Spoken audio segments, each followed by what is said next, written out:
Gabe has blessed us with another gift. He has emerged from his crypt to bring peace to the gaming landscape once again. And he finally learned how to count to 3. Only took him, what, 63 years? 3 is a magic number.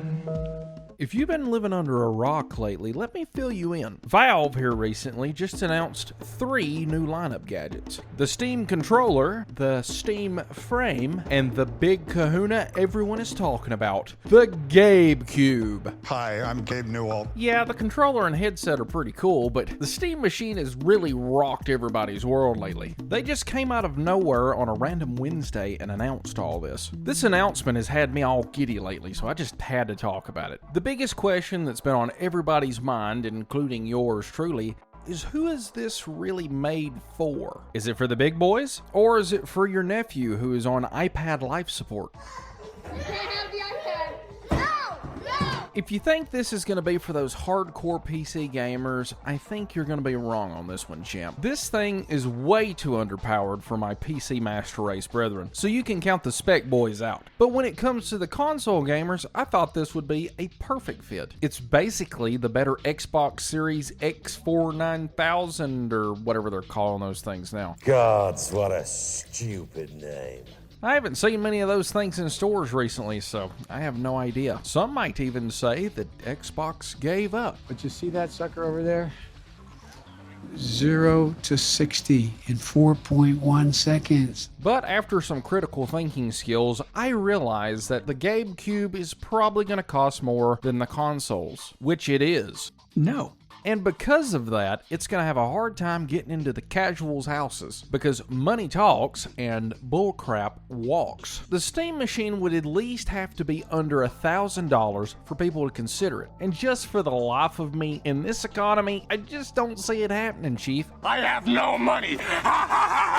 Also, I've read it's actually going to be less powerful than both the current gen consoles. Nintendo, you don't count. Oh no! So it's definitely going to be a hard sell on Valve's end. So if the hardcore PC boys aren't the target audience, and the casuals will probably be priced out of the equation, Hi, how are you? then who is this thing really for? And I think I've come up with an answer. I truly believe that this thing is really targeted at 30-plus-year-old gamers. You know, the kind of guy that comes in from work, wants to just chill on the couch and play some games, and not have to worry about sitting at a desk all afternoon. We just don't want to kill our aging backs while playing the PS2, okay? I mean, you already know where my mind is. There's no doubt this thing is going to be a great emulation machine. And if I end up buying it, that's exactly what I would turn it into.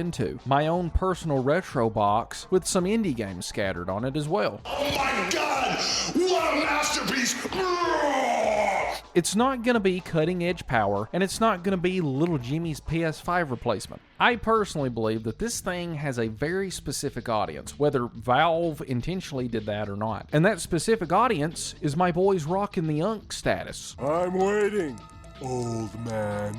And I guess also guys who like to tinker on new tech and stuff for fun, but there's not that many of us out there. Now, if by some miracle the Gabe machine could come out with close prices to consoles, you may have casuals eat it up. Big emphasis on might. And the only real reason I see for that is because of all the indie friend games that litter Steam these days. You know, like the instant PC classic indie games like Repo and RV There Yet. That's really the only appeal I see for normies going out of their way to get something like this. Because of streamers making these indie games so popular, everybody's watching them, this is an easy access to those games. And for the folks that were wanting a glorified pre-built PC, I guess. And the people that do buy it for those reasons, wait till they find out they can't play Fortnite or anything with an anti-cheat. Please don't go. It's great having you here. Well, as far as we know anyways. Old Gabe might have some sneaky tricks up his sleeve. That's what I get for working at Microsoft. But if I had to be a betting man, I doubt it. Poor little Linux. And don't get me wrong, I'm rooting for the Steam machine. I hope it does well. But will it? It's hard to say. Just depends on how many gamer dads there are out there, if you ask me. I just don't see your average gamer wanting to drop that kind of dough on the Cube. We know not where it comes from only that it holds the power to create worlds. But if you're someone like me, though, you might be curious about the specs. That's what I'm talking about. Valve wanted to go all out with this thing, so they did what any great visionary of our time would do. They took it and shoved 6 Steam Decks inside of it. Just like that. Just like very nearly. Which, for the state-of-the-art games, that's about as much power as a push mower.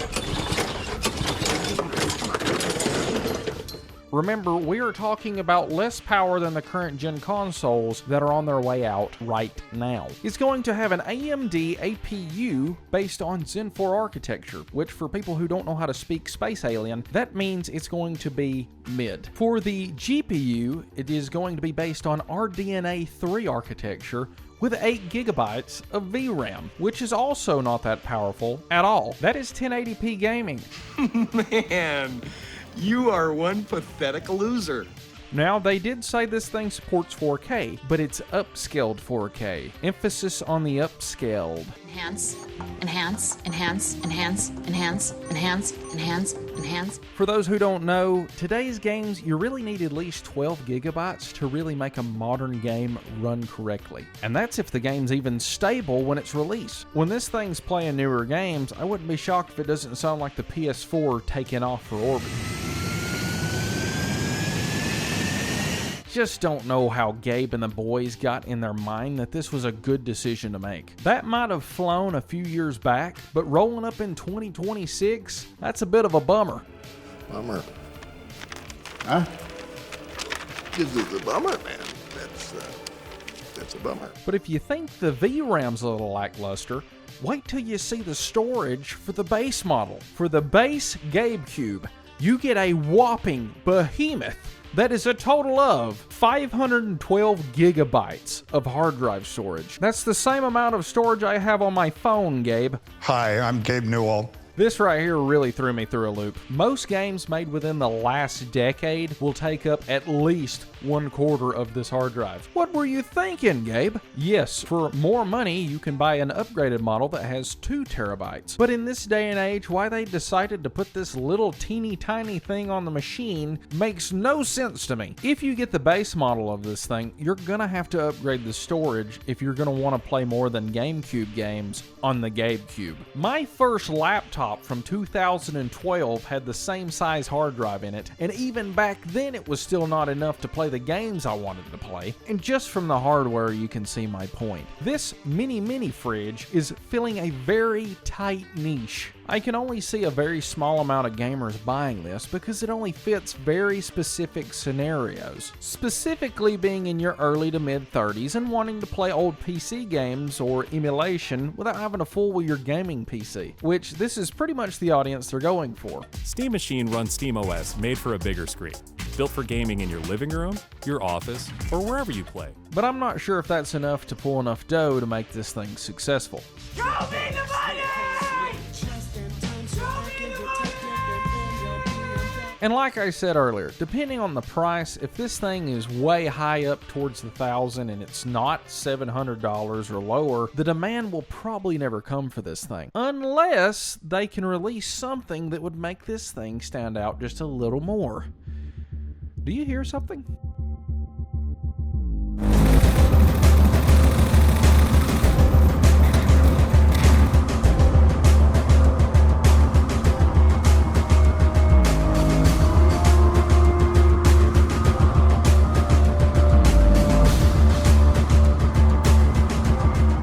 Gabe, we know you can count to 3 now. The gig is up. You can hide no longer. Does that have to, explain to me why that's interesting. The word around the block is, not only are we getting the GabeCube, but we may be also getting the well-awaited Half-Life 3. I know that sounds far-fetched, but before you pick up rocks and throw them at me, hear me out. There has been many leaks, data mines, and just really reliable sources saying that it is currently in development. And for a fact, Valve has been working on a project called Half-Life X, give or take half a decade now. You sure about that? You sure about that? That's why? If they hit us with this game right before the Steam Machine, it will be a bombshell that will rock the gaming world. Valve is one of the only developers that hasn't turned into absolute horse manure in the last decade. So if there's a lot of reliable sources saying they're gonna release a game, people pay attention. And that's not to mention if they announce it here in the near future. It would literally be the first game I would be hyped for the first time in 15 years. It's been a long road, boys. I'm tired, boss. Will the GameCube pull a huge W? Well, I don't know. Why you asking me? I ain't got a clue. But depending on the price, I may even get this thing for my living room. I've been wanting a retro gaming machine for my living room for a while now. This fits perfectly into that mold, just not much outside of it. Besides indie friend games and low-end PC-only games, I guess. But Half-Life 3 would be such a crazy release that I could see it helping the Steam Machine sell to normies so they could just have a platform to play it on. I would definitely think it would help anyways. But until that time, we're just gonna have to wait and see until that ship sails.